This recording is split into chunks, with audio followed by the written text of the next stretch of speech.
FCOJ has come off of its highs a little bit now. So maybe we've already had that kind of mania phase, that FOMO phase where everyone starts coming in and they're like interested in this. But as far as the supply side looks, which is my biggest focus here, I'm going to have to say that there's still definitely room for more catalysts for this to move higher and more speculators to continue coming in. It's like a frenzy right now. You're listening to IBKR Podcasts. Find more conversations at ibkrpodcasts.com. Please remember, any trading discussions are for information purposes only and are not intended to portray recommendations. Please listen to further disclosures at the end of today's episode. Now, welcome to our show. Hello and welcome to IBKR Podcasts. I'm Steven Levine, Senior Market Analyst at Interactive Brokers. I'm your host for today's program. We're capping off 2023 with a nice, refreshing discussion about orange juice. Later, I suppose, we'll have champagne and maybe a couple mimosas. What do you think? But as you might have guessed, we'll be talking about frozen concentrated orange juice futures with Sean McGovern, Vice President of Research at McAlinden Research Partners, Jeff Praissman, IBKR Senior Trading Education Specialist, and also back with us is Cassidy Clement, IBKR Senior Manager of SEO and Content. You might remember Cassidy. She gave us some insights into her personal consumption of what became very expensive bagels, I remember, in our War on Wheat podcast earlier this year. Urge listeners to check that out. She's also been hosting a ton of podcasts in our newly released series on financial literacy, personal finance, and career development called Sense of Security. Those are very well done. You just did one on lessons from a hedge fund manager, I remember, with Data Bento's Christina Chi. We'll give you some links in our show notes for that so you can listen there as well. So welcome back, everyone. Welcome. How y'all doing? It's kind of hard to believe we're coming up on the end of the year. No one's really said that to me until just now. So it's all the realization's hitting me. This is it. 2023 is going to be in the bucket of 2023, and we'll start filling up 2024 pretty soon. Pretty amazing, I know. For those of you just tuning into this series on agricultural commodity futures, both Sean and Jeff have given us some really great insights. As mentioned, Sean's with McAlinden Research Partners. It's an independent investment strategy group that focuses on identifying alpha-generating investment themes. They've got a lot of great commentary on our Traders Insight platform. You'll want to read their analyses there. Jeff's been using our Trader Workstation platform and tools, his own research, and he's provided us with details on how futures prices have been performing, as well as related company stocks and other instruments. And we have covered pretty much the gamut. I mean, it's been a wide spectrum of commodities through this series: coffee, wheat, corn, cocoa, sugar, live cattle, and lean hogs. And today, orange juice. But before we get into just how much the cost of orange juice has spiked, and it's spiked, and although it seems some of the agricultural commodity futures we've discussed this year are still on elevated levels, sugar, for example, by comparison, frozen concentrated orange juice, this is referred to in the markets as FCOJ, far and away has seen the most dramatic increase in prices. And we'll be talking about that. A bit of background: FCOJ futures have traded in New York since 1966. First on the New York Cotton Exchange and then on the successor New York Board of Trade. It's now on ICE Futures, that's the Intercontinental Exchange. By the way, same year, 1966, that's when live hog futures were introduced. We covered that on our last podcast on lean hog futures. Okay, so I read an article in Time magazine online. It appears that unlike apple and tomato juice, orange juice didn't fare so well with the early freezing and transporting process of the 1930s. So people generally had tomato juice with their eggs and bacon. It wasn't until 1945 that some Florida-based scientists at the USDA managed to find a way to keep OJ's flavor somewhat intact. Came out as gloop, I understand, from the early transport process. And then with World War II underway and with an effort to provide soldiers with vitamin C, a businessman and scientist named Richard Stetson Morse was called upon to apply certain of his techniques, some scientific magic he concocted, that ultimately led to the creation of concentrated frozen orange juice, which was then introduced to the general consumer for the first time in 1946. And this product, can anyone guess? Was it Minute Maid? It was Minute Maid. Yes, it was. It was Minute Maid. Whoa, how about that? Yeah. And that Minute Maid was bought by Coca-Cola in 1960. And this was only 6 years before FCOJ futures started trading, which I find really kind of interesting because, there's a lot of coincidentals between when the commoditization of these products came to consumers and when they first started trading as futures on the exchanges. But Minute Maid is still with Coca-Cola, and we guess we can thank Mr. Morse for that. Otherwise, we'd still be drinking tomato juice and apple juice, but we wouldn't have orange juice on our tables. Now, we're going to talk about the reasons for this as well as our own experiences with buying orange juice. But as I understand it, these FCOJ futures recently, they hit a record high, didn't they? And if you look at some items on Amazon's price tracker, this is through this camel site, I'll just say that at this point, they're up, and they're up substantially. So, Sean, first, what can you tell us about these futures contracts? Okay, so how are they traded?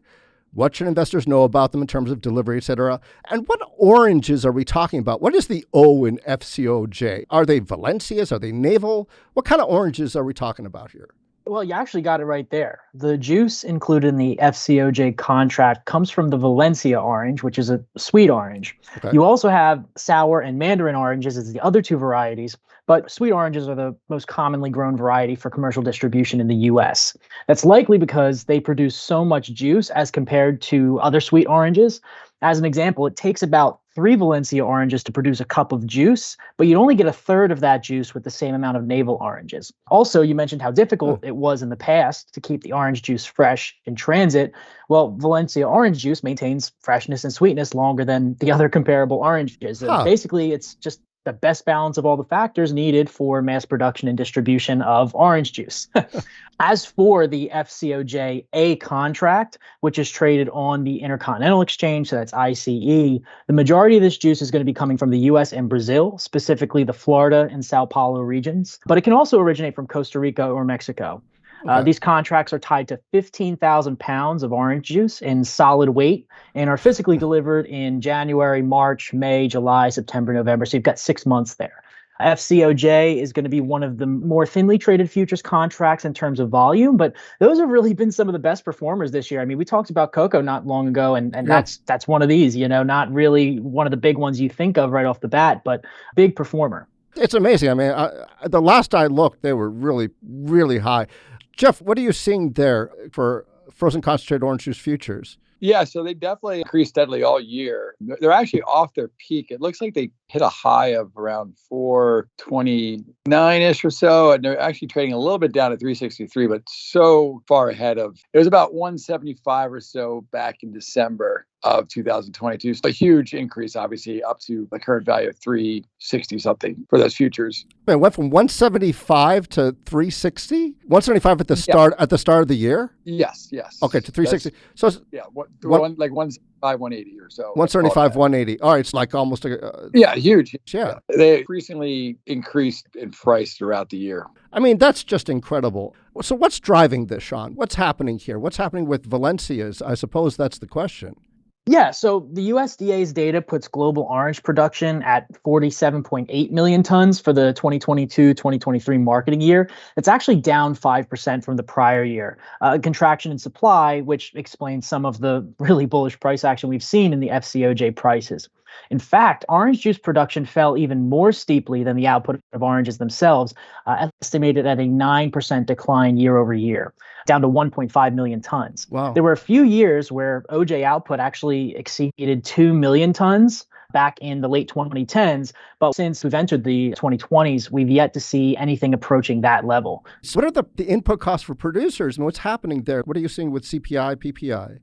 So orange juice and fruit juices more generally fall under the non-alcoholic beverages and beverage materials category of the CPI. You've got frozen and non-frozen carbonated juice and drinks within that category. And those two sort of sub-indexes, they jumped by 4.1 and 22.1% year over year in October, respectively. Wow. Both of those sub-indices rose faster than the broader category and the CPI as a whole. The gain in the frozen non-carbonated sub-index was actually the largest ever.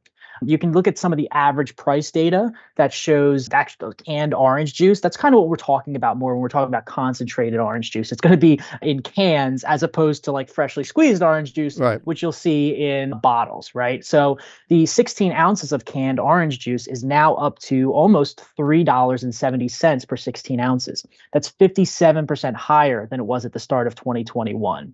The story is kind of the same in regard to producer prices. The PPI series for frozen fruit drinks, aids, drinks, cocktails. That was Yeah. up almost 20% in October, and a Wow. 10% rise was clocked in the canned fruits and juices. Wow. It would make sense that the prices for these for consumers being passed along by those companies that are producing these. It's interesting because there aren't a lot of publicly traded orange juice companies. You can't really look up a bunch of stocks for companies that offer orange juice. Tropicana used to be part of Pepsi. Now I understand they're part of a private equity company, PAI Partners, I believe. Minute Maid is part of Coca-Cola. So it's really hard to parse these out. But is there a certain report or something that investors can look at? I know you mentioned the USDA, but is there like a citrus report or something like that? I remember Trading Places. I don't know if anyone's ever seen Trading Places. It's been talked about a lot on our podcasts early on, but it is a central part or component to that narrative, isn't it? That's the climax of that story was based on obtaining the agricultural forecast for frozen concentrated orange juice. So is there a report like that people can go to do their research? Maybe not game it in the same way that they did in Trading Places, but and that movie was in the 80s, I believe it was 83. Anyway, Sean, is there a report out there?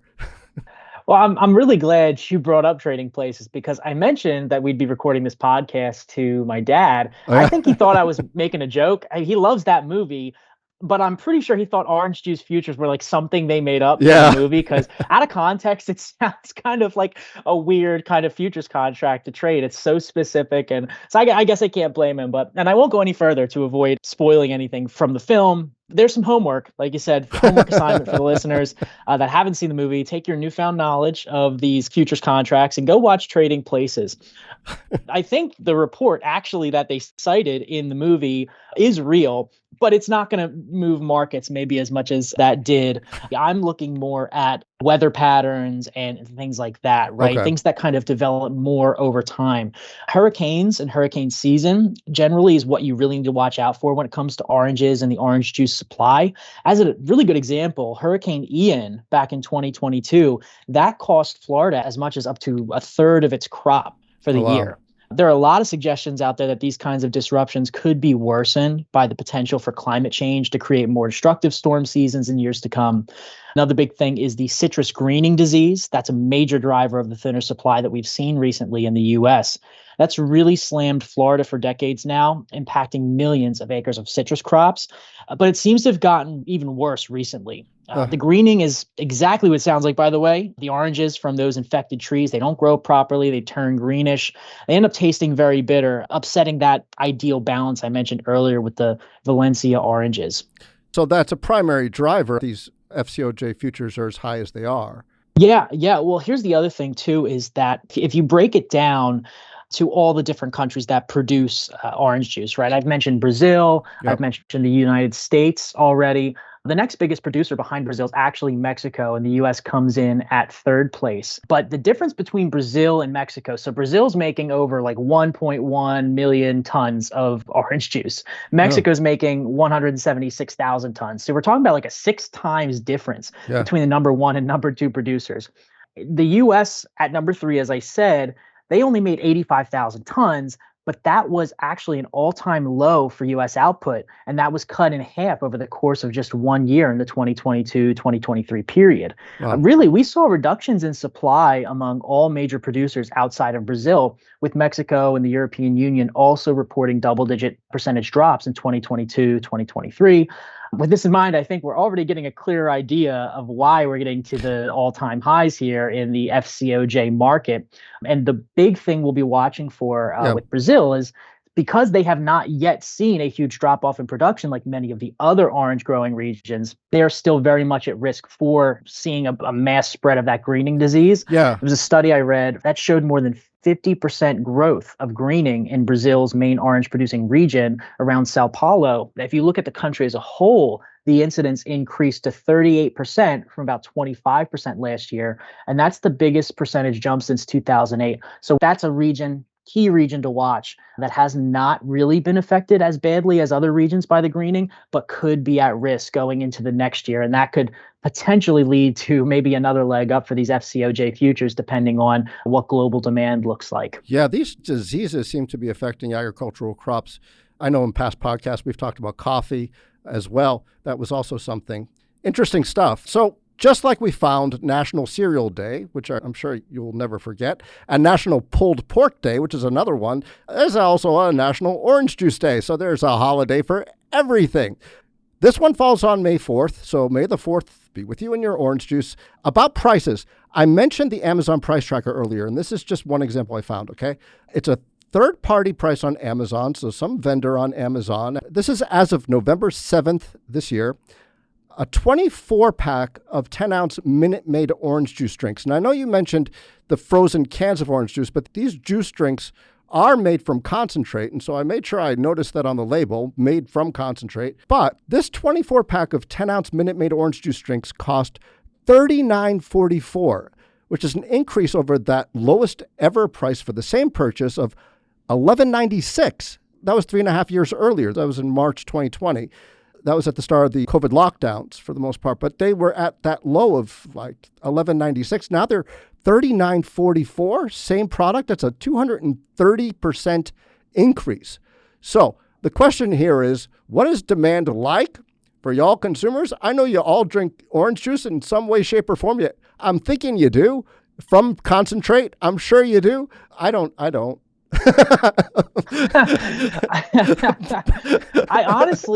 like the taste of orange juice, but the problem is that it leaves this weird feeling in my mouth. It's got too much sugar to really truly be refreshing to me, because then I'm like, I need to like wash this down with water or something. And I tend to get like heartburn from it too. I don't know. That's probably just me. What does everyone else think? Maybe all you guys are better than me for this. We don't drink a ton of juice at our house. I would say, the kids more drink milk, and I'll have a glass of orange juice probably over the weekend. But we're not huge consumers of it.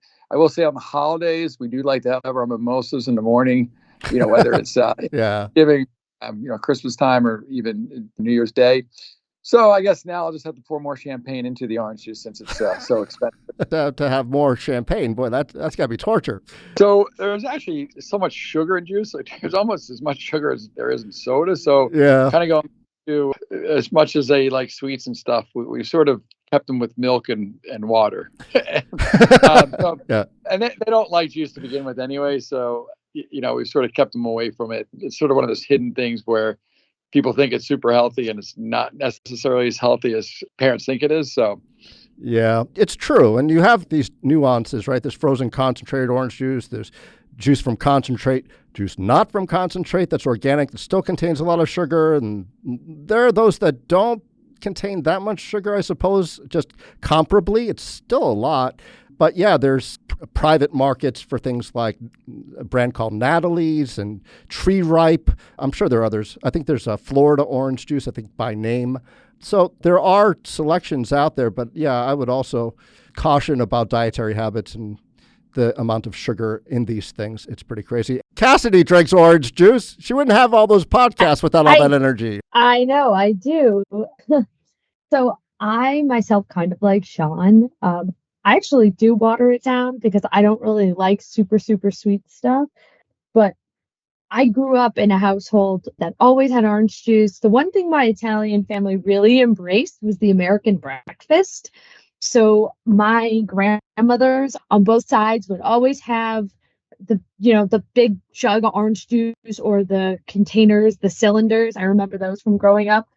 But recently, I haven't consistently purchased orange juice probably in like a year, and a lot of it is because of price. Yeah, how much is it?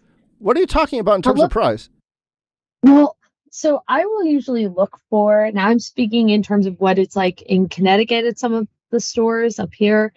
I'll look for something like a 2 for $5 sale or 2 for $6 sale, but they can really climb. Like, especially if you have a brand that you like.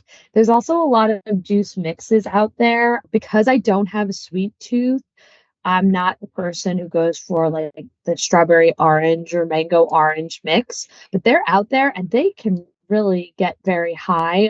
I like Dole, like pineapples, and they make a Dole Whip ice cream that also sometimes they incorporate orange with. And it is so expensive that I just see it in the in the freezer aisle and I walk past with one tear streaming down my face because I can't justify buying it. It's like the cost of 3 or 4 gallons of gas some weeks. So I don't do it.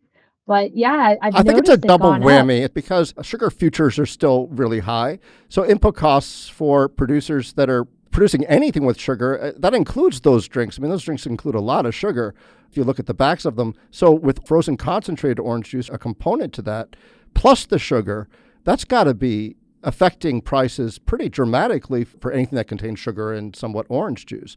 But those are liter bottles that you're talking about. They're like 2 for $5 or 2 for $6. I think so. Yeah, I never drank enough to justify getting the giant jug, the gallon, in my adult life. But growing up, that was definitely something we had in the house. But yeah, depending on if I was at home with my parents or being babysat, it would depend by my grandparents. It would depend on if we were going to have the gallon or the concentrate of like what they use at Orange Julius, if that's still around. That's right. Well, when I was growing up, we used those cans to make popsicles, right? We'd put like, the frozen concentrate with water and the ice cube trays with popsicle sticks of some kind, and we'd make popsicles. But I think you really talk about the American breakfast. Since orange juice was really introduced as a consumer product in the mid-40s or just about time of World War II, it was still something novel, I would have to say, in the 50s and 60s. It was still a fairly new product in the market. So to promote it, I can well imagine that a lot of the promotional material would create orange juice as a staple product on breakfast tables for the nuclear family during those times. That's just my nostalgia talking, but I'm thinking that pretty much has to be the case and why we consider orange juice as being a staple with breakfast items. But anyway, it will be challenging to parse out any kind of stocks to talk about the instruments that might be affected by higher frozen concentrated orange juice prices outside of the futures themselves. But we can just reiterate that Minute Maid is owned by Coca-Cola. Target has its own brand of orange juice. I don't know if anybody knows that, but Good and Gather, that's their brand. Keurig Dr. Pepper makes Nantucket Nectars. And as we mentioned, Tropicana is wrapped up in a private equity company, PAI Partners, that Pepsi sold in 2021. I do understand, though, that, and if anyone wants to chime in here, Coca-Cola's latest earnings, their juice, value-added dairy, and plant-based beverages, that segment grew 2%, mainly from their growth in Minute Maid Pulpy in China. So you think that they're drinking more orange juice in China? Is there a demand there? Sean, what do you think? Yes. Oh, yeah. I saw that. I was doing a little research, obviously, before we got on here. And I think China is one of the faster growing markets for orange juice. I was not able to parse out why, but anything where you see that the demand is growing in China, that's usually going to have a pretty bullish impact on a supply-demand balance there, because anything that gets popular in China, a nation of over 1 billion people, is probably going to be positive for the prices of that commodity or asset. Like coffee ended up being that way in China as well. It was a predominantly tea-drinking country for the longest time, right, for centuries. And then here they had all sorts of coffee products introduced, and all of a sudden it became like a massively popular thing. Interesting stuff. What do you think, Sean? Do you think that there would be more interest among traders for calls on these? Oh, yeah. Well, anytime a price is going up on a commodity, especially something where it seems new, right? A lot of people are just encountering orange juice futures for the first time. Maybe even on this podcast, someone's hearing about it for the first time. Yep. So, yeah, I mean, price action, that's always going to draw in new speculators, right? And that's probably already happened throughout the year. As we've said, FCOJ has come off of its highs a little bit now. So maybe we've already had that kind of mania phase, that FOMO phase where everyone starts coming in and they're like interested in this. But as far as the supply side looks, which is my biggest focus here, I'm going to have to say that there's still definitely room for more catalysts for this to move higher and more speculators to continue coming in. It's like a frenzy right now. And that's already happened, especially now. Think about interest rates coming down, which could be positive for commodities more broadly. We get a broader commodities rally. Yep. Orange juice could probably partake in that. Yep. So there's definitely going to be interest going forward. Hard to say which way anything's going, but interest will be there on both sides, especially when you talk about options. It's interesting. Anything else you'd like to add? Cassidy, you going to go buy some orange juice? Yeah, going into the holiday season. Okay. Listeners who are Italian American, it's panettone season, which is the Italian cake, where it is orange peel or oranges with some chocolate. So that's usually where I start to see them at this time of the year. What's it called? What's the cake called? Panettone cake. If you have like an Italian market or like a deli, you'll normally see them. They come in an interesting, kind of like an octagon box. And some of them actually you can hang on the tree. But they're kind of like the Italian fruitcake. If you don't eat them quick enough, they do become a brick. You have to eat them pretty quick. But yeah, they normally have orange in them. So that's usually where I start to see orange around a lot this time of year, other than the orange juice that I look for a sale for in my fridge. Right. If there's no real necessity for it, I think the same way. So this panettone cake sounds like it's a necessity. It sounds very good. I want some. So bring it in. Oh, it is. Yeah, next time. Yes. Okay, great. Jeff, Sean, Cassidy, thanks so much for doing this. Really, really great. Another fun podcast, Mimosas All Round. That's coming next. And so for our listeners out there, you can read more commentary and market analysis at IBKR Traders Insight. It's at our IBKR campus at ibkrcampus.com. You can keep abreast there about topics we've discussed here today, as well as a wide range of other news critical to your investment decisions. McAlinden Research Partners has a host of articles there on several themes, from central banks and gold buying to issues involving cybersecurity. You can contact Rob Davis. You can get more details from him. Rob Davis at rob@McAlindenResearch.com. And for a full list of financial education offerings, visit the IBKR campus where, as always, all our educational material is provided to the public at no cost. And wherever you listen to your podcast, please rate and review us. We'd love to hear from you. And until next time, I'm Steven Levine with Interactive Brokers. Thanks for listening to IBKR Podcasts. As always, we have more episodes at ibkrpodcasts.com. And if you're interested in learning more about Interactive Brokers, visit ibkr.com. We offer more trading education material, such as webinars at ibkrwebinars.com, financial and economic commentary at tradersinsight.news, market-related courses at tradersacademy.online, and quant-related articles at ibkrquant.com. The analysis in this material is provided for information only and is not and should not be construed as an offer to sell or the solicitation of an offer to buy any security. To the extent that this material discusses general market activity, industry or sector trends, or other broad-based economic or political conditions, it should not be construed as research or investment advice. To the extent that it includes references to specific securities, commodities, currencies, or other instruments, those references do not constitute a recommendation by IBKR to buy, sell, or hold such investments. The material does not and is not intended to take into account the particular financial conditions, investment objectives, or requirements of individual customers. Before acting on this material, you should consider whether it is suitable for your particular circumstances and, if necessary, seek professional advice. Futures are not suitable for all investors. The amount you may lose may be greater than your initial investment. Before trading futures, please read the CFTC risk disclosure. A copy and additional information are available at ibkr.com.